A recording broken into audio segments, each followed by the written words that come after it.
나오더라고. 근데 나는 그래 강가 갖고 뭐라 그러면 나경원이 천왕생이라는 게 제일 문제지. 이거 녹화되는 거예요? 해도 상관없어. 끄면 되지. 그럼 바로 시민과 함께 부산연대가 전하는 12월 둘째 주 부산 소식 방송 시작해 보도록 하겠습니다. 오늘 방송도 함께하고 계시는 분 소개해드리겠습니다. 저 끝에서부터 부산 환경운동연합의 박상현 사무처장님. 네, 반갑습니다. 예, 가운데 부산 참여연대 양민숙 사무처장님입니다. 네 반갑습니다. 예, 그리고 저는 건강사회복지연대 사무처장을 맡고 있는 이성환입니다. 반갑습니다. 자, 오늘은 두 가지만 이야기를 해보도록 하겠습니다. 근데 굵직굵직한 이야기라 잘 아시겠지만 지금 전국의 여론이 부산으로 향하고 있습니다. 바로 전재수 전 해양수산부 장관의 통일교 사태를 좀 짚어볼 거고요. 마지막으로는 김성한 그 기후 에너지부인가요? 기후에너지환경부. 예, 이 장관이 뜬금없이 신규 핵발전소를 여론조사와 토론회망으로 결정하겠다. 이 이야기를 박상현 사무처장님이 좀 집중적으로 이야기를 해주시겠습니다. 자, 잘 아시겠지만 전재수 전 장관이자 지금 현역 국회의원이죠. 북구 갑 어떻게 보셨나요? 통일교 왜 말씀을 안 하시지? 자, 어쨌든 부산 입장에서 보면 조금 안타까운 상황이라 할 수 있습니다. 네. 왜냐하면 좀 해수부 이전하고 딱 지금 개청식 앞두고 이게 딱 그렇죠. 이게 이삿짐 터졌거든요. 딱 하고 이제 개청식 하려는 바로 직전에 터졌기 때문에 물론 이제 사실관계는 명확하게 밝혀져야 됐지만 그런 사실관계를 떠나서 부산의 입장에서 봐서는 뭐 누구 한 분은 되게 좋아하시겠지만 부산의 입장에서 봐서는 되게 안타까운 상황이다. 왜냐하면 추진 동력이 그래도 짱이 있는 거하고 없는 거 틀리잖아요. 그리고 해수부 장관이 임명되려면 시간이 좀 걸릴 거고 물론 이제 정권에서 뭐 이거는 거의 공약이었기 때문에 밀어붙이겠지만 그럼에도 불구하고 이런 타이밍에 이런 걸 발표함으로써 우리 검찰에 다른 의도가 있는지 없는지는 모르겠지만 부산으로 봐선 대단히 안타까운 상황이고 또 그럼에도 불구하고 이제 어쨌든 전재수 장관이 발빠르게 사퇴 의사를 밝혔지 않습니까? 그래서 좀 이제 만약에 사퇴를 하지 않고 계속 있다면 또 해수부 이전과 이런 거에 계속 논란이 불거지기 때문에 그런 측면에서는 빠른 결단을 했다고 보여집니다. 일단 그 윤용호 통일부 그 세계본부장이 네네. 그 5일 날 지난주에 그 공판을 받는 과정에서 이야기가 나온 거죠. 민주당 더불어민주당에도 통일교로부터 돈을 받은 사람과 연락을 취한 사람들이 있다. 5명의 명단이 일단 나왔고 그 중에 전재수 장관 이름이 돈을 받은 사람은 2사람으로 나오는데 그 중에 한 사람이 이제 전재수 장관이 뭐 3천만 원 이상의 현금과 명품 시계 2종을 받았다. 근데 나중에 또 그게 또 바뀌었어요. 2천만 원에 뭐 한 종. 그래서 예, 지금 예. 이게 윤용호 본부장이 직접 전재수 장관한테 돈을 줬다 이 이야기가 아니라 전해 들었다. 혹은 가더라. 그 2018년 9월 18일에 보고된 한학자 그 총재한테 보고하는 특별 보고에 특별 보고. 그 내용에도 들어가 있다는 거예요. 그러니까 2018년에 전재수 전 장관이 뭐 적극 협력하기로 했다. 뭐 이런 문구가 들어갔는데 지금 어쨌든 전재수 전 장관은 반박 자료를 먼저 냈어요. 그 논란이 됐던 5월 27일 날 그 부산 제5지부 행사에 자기는 없었다. 구포성당 60주년 행사에 있었다라고 하는 사진과 함께 연관성이 없다라는 1차 반박 자료를 냈는데 이것도 좀 말이 많습니다. 지금 논란이 되고 있는 것 중에는 크게 제가 볼 때는 두 가지인데 돈이랑 그 명품 시계를 받았냐 이거 하나, 두 번째는 오늘 한겨레가 단독으로 보도한 게 그 전재수 장관이 통일교 천정궁에 가서 한학자 총재를 만났느냐 안 만났느냐 네. 이거일 것 같아요.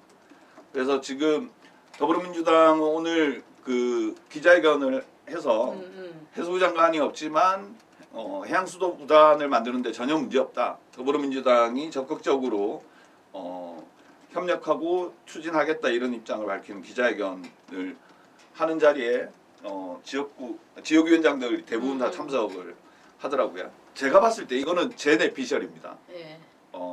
전재수 장관이 10원짜리 하나 받은 게 없다 이렇게 이야기할 정도로 그러니까 본인이 직접 받지는 않았을 것 같아요. 그러니까 네. 지금 직접 누군가가 줬다 이런 사람도 없는 거잖아요. 네네. 그리고 윤영호 본부장도 마치 이제 전해 들은 것처럼 이렇게 이야기하고 있는 상황이라서 맞습니다. 네. 배달 사고일 가능성이 높다. 배달 사고. 네, 저는 개인적으로 좀 그렇게 보고. 역시 정치권에 있다 보니까 저런 감이 있나 보다. 우리는 그런 거 잘 모르겠는데. 그렇군요. 그런데 문제는 이제 만났느냐 안 만났느냐는 만났을 수도 있을 것 같다는 생각은 좀 들어요. 그러니까 왜냐하면 돈은 받은 게 없다라고 이야기를 했는데 뉴욕에 있을 때도 그 YTN하고 인터뷰할 때 또 정리해서 보고 드리겠습니다라고 이야기했거든요. 그 어제 새벽에 들어와서 기자회견을 할 때도 다시 정리해서 말씀드리겠습니다. 하지만 돈은 받은 게 없습니다. 허위 사실입니다라고 이야기를 했기 때문에 제가 봤을 때는 만났을 수는 있겠다. 근데 만난 거는 잘못이 아니잖아요. 그거 가지고 뭐라고 이야기할 수는 그렇죠. 없잖아요. 근데 시민사회 입장이나 네. 에서는 안 만나기를 바라죠. 안 만났으면 하는데 왜냐하면 이 종교가 이전부터 문제가 많이 됐기 때문에 그 말씀하신 대로 법적으로 만난 게 문제가 되진 않죠. 그렇죠. 네, 그래서 네. 정동영 통일부 장관도 윤영호를 만나서 10분 정도 이야기했다 이렇게 또 어제 밝혔잖아요. 그런 것처럼 자, 만약에 이렇게 되면 제가 봤을 때는 전재수 전 장관한테 나쁘지는 않을 수 있다. 이번 사태가 오히려. 그러니까 전국적인 인지도는 해수부 장관 할 때보다 훨씬 더 높아졌고요. 그리고 이거를 돈 받은 게 없고 배달 사고가 났고 만난 것만 인정을 하게 되면 제가 봤을 때는 내년 지방선거에서 부산시장 선거에서 결국 나쁘지 않다. 오히려 빨리 깔끔하게 정리를 하고 오히려 선거운동을 시작할 수 있기 때문에 이렇게 되면 오히려 더불어민주당 부산시장이나 전재수 의원 입장에서도 그렇게 나쁘지는 않을 수 있다. 이런 생각이 한편에서 들었고 근데 또 한편에서는 이제 국힘이 난리가 났어요. 다 참전하겠다는 거잖아요. 김도 조경태 박영수, 부산시장에. 김미애까지 이름이 다 거론되고 있습니다. 심지어는 안철수도 이야기가 되고 있고요. 전재수 통일교 사태 때문에 부산시장 선거판은 엄청 뜨거워졌다. 그래서 일단 좀 사태를 지켜볼 필요가 있지 않을까라는 생각이 좀 듭니다. 그러면 다음 해수부 장관 누가 되나요? 지금은 차관이 직무대행 권한대행 네. 하는 형태일 네. 것 같고 그러니까. 그 부분은 누가 대통령실이 어울릴지 봐야 알아서 일단 하겠죠. 해수부 장관 중요는 하니까 그래도 누가 되는지는 좀 지켜봐야 될 거는 같네요. 예, 알겠습니다. 자, 이 문제는 여기서 정리를 해도 되겠죠? 네. 다음 해수부 장관이 누가 되는지 그리고 어쨌든 수사 결과를 계속 지켜볼 필요는 있겠다. 그리고 부산시장 선거는 되게 재밌어졌다. 이렇게 정리를 하고요. 자, 두 번째 이슈. 자, 김성환 장관이 신규 핵발전소를 지을 때 여론조사와 토론회만으로 결정을 하겠다라고 하는데 자, 이 부분에 대해서 박상현 사무처장님이 좀 어떻게 보시는지. 네. 김성환 장관은 그 장관으로 임명되자마자 계속 애매한 소리를 했었고 사실은 탈핵 관련된 시민단체에서 그 처음에는 신규 핵발전소를 지을 때 공론화 하겠다라고 했습니다. 네. 그래서 공론화 준비를 하고 있었어요. 공론화 대응을 해야 된다라고 준비를 하고 막 그렇게 회의를 하고 있었는데 한 이틀 지나자마자 공론화 안 하고 그냥 여론조사와 토론회만으로 하겠다라고 급작스럽게 발표를 해가지고 원래 토론회가 공론화 그 예전에 핵발전소 신고리 오이코기 때 공론화 때 실패 경험을 가지고 준비를 하고 있었는데 긴급하게 이름도 바뀌었습니다. 그래가지고 이 발언을 어떻게 해야 되는지 그리고 이것들을 어떻게 해야 되는 이런 문제들이 있었다라는 것도 해가지고 토론회가 진행됐고요. 뭐 어찌됐든 김성환 장관이 항상 왔다 갔다 하는 태도를 취해야 하는데 이번에는 오히려 확실하게 좀 얘기를 한 것 같아가지고 이게 논란이 좀 커질 것 같습니다. 근데 이거 잘 모르시는 분들을 네. 위해서 장관이 이렇게 이야기를 하면 이렇게 진행을 할 수 있는 건가요? 아니면 법을 따로 발의를 하게 되는 건가요?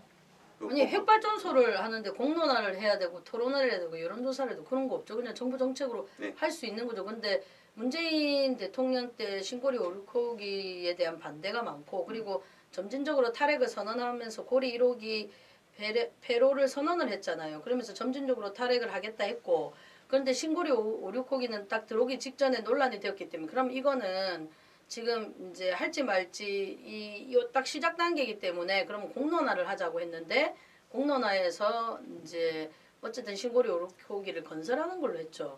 물론 그 뭐 시민사회의 실수든 실패든 그걸 떠나서 근데 저는 수기 과정을 거치겠다. 그러니까 수기 뭐 시민 참여와 수기를 하는 그런 민주사회를 만들겠다는 게 이 정부가 여러 가지 뭐 국정 목표 중에 하나가 들어가 있단 말이에요.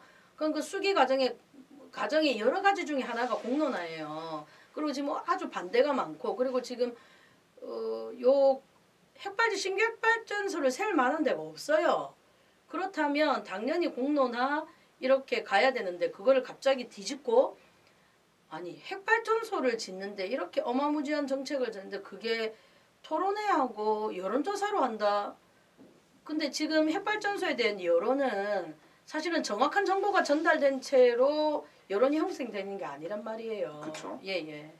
그러니까 잠깐 아까 이렇게 신고리 오이코기 때 그 결론이 오이코기는 하기로 했지만은 가능한 한 신규 핵발전소 안 짓는 것으로 일단 결론을 내렸었어요. 공론화 때 공론화에서. 그랬죠. 예. 근데 그걸 윤석열이 뒤집은 거고. 뒤엎었고 이제 그 이재명 정부와 김성환 장관은 애매모호한 태도를 보였다가 대통령은 신규 핵발전소 좀 안 하는 방향 지을 데가 없다라고 얘기를 했었는데 김성환 장관은 공론화 하겠다고 했고 이번에는 공론화도 안 하고 이제 여론조사와 토론회로 이제 때우겠다라는 얘기를 해서 예.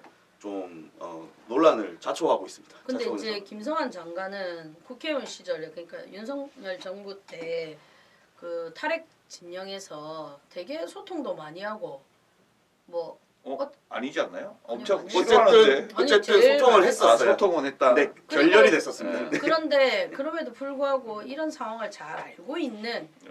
그리고 민주당 측 인사란 말이에요. 민주당에서 간 거 아닙니까? 그런 측면에 있어서 저는 이제 세 가지 측면에서 문제라고 생각을 하는데 공론하겠다고 했다가 갑자기 뒤집은 거랑 그다음에 수기 민주주의를 하고 뭐 시민 참여를 하고 이러겠다 했는데 갑자기 그냥 좀 토론회하고 설문조사 약간 일방적인 거예요. 그거를 수기나 공론화로 볼 수 없거든요. 그렇죠. 그런 점이 있고요. 그다음에 그 재생에너지로 가겠다고 국정 에너지 목표를 세운 거 아닙니까? 근데 이거는 그거랑 또 정반대로 가는 거예요. 그럼 결국 일부 지역에만 부산과 같은 월성, 저기 어디 영광 이런 데만 또 위험 시설을 내보내겠다는 거예요. 그러면 그 이재명 정부가 세우고 있는 여러 가지 그뭐 5국 3특을 통한 국가 균형 발전하고도 안 맞는 거예요. 그래서 이제 네. 부산에 있는 그 탈핵이나 시민사회는 어떻게 대응하실 생각을 하고 있는지. 사실 탈핵에 관련된 이슈들이 꽤나 많아가지고 이번에 긴급하게 이제 토론회에서 그런 걸 논의를 했고요. 예. 사실은 이거 공론화가 아니고 이거는 사실 저희는 조금 더 공론화위원회 들어갈 거냐 말 거냐를 가지고 좀 딥하게 논의를 했었어요. 아, 근데 갑자기 이렇게 해버리니까 이거 완전히 이거는 전쟁 모드로 이제 바뀌어 버리게 된 거죠. 그래서 지금 다음 주 월요일에도 지금 고리 2호기 소송이 예, 있는 소송인단, 네. 소송인단 모집 기자회견도 하고 네. 또 그 이후에 또 이 문제와 관련해서도 또 시민사회 네, 그렇게 간담회도 간담회도 하고. 하고. 예, 예. 간담회도 하고. 그러니까 이제 고리 2호기가 수명 연장된 거에 대해서 부산 시민들이 그 부분에 대해서 문제가 있다고 이제 소송을 제기하기로 하면서 이제 소송합니다라고 하는 선포하는 기자회견을 부산시청에서 할 거고, 그다음에 그 이후에 이제 시민사회단들이 모여서 이걸 이제 좀 신속하게 소송인단을 꾸리기 위한 간담회도 좀 예정되어 있습니다. 예, 알겠습니다. 네. 부산은 이놈의 핵발전소 때문에 하루도 조용한 날이 없는 것 같아요. 그 이제 이 정도 졌으면 그만 지어도 안 될까요? 부산에는 이미 서울에 지읍시다. 한강도 있잖아요. 서울에 짓자고 얘기하고 예, 싶고요. 전적으로 찬성합니다. 네. 예. 근데 균형 문제는 발전을 위해서 서울로. 근데 문제는 이제 서생 울산에서 자꾸 신규 핵발전소 오다는 흐름이들이 있어가지고 네. 또 사실 그것까지도 대응해야 되는데 여력이 없어서 못 하고 있는데 그것까지 만약 그렇게 되면은 부산에서도 좀 제대로 좀 대응해야 될 것 같습니다. 예, 오늘은 전재수 의원과 통일교 사태 그리고 신규 핵발전소를 여론조사와 토론회를 통해서 짓겠다 이 내용을 좀 살펴봤습니다. 저희는 다음 주에 다시 따끈따끈한 부산 소식을 가지고 찾아오겠습니다. 오늘 방송 부산의 12월 둘째 주 소식은 여기서 정리하도록 하겠습니다. 감사합니다. 감사합니다. 감사합니다.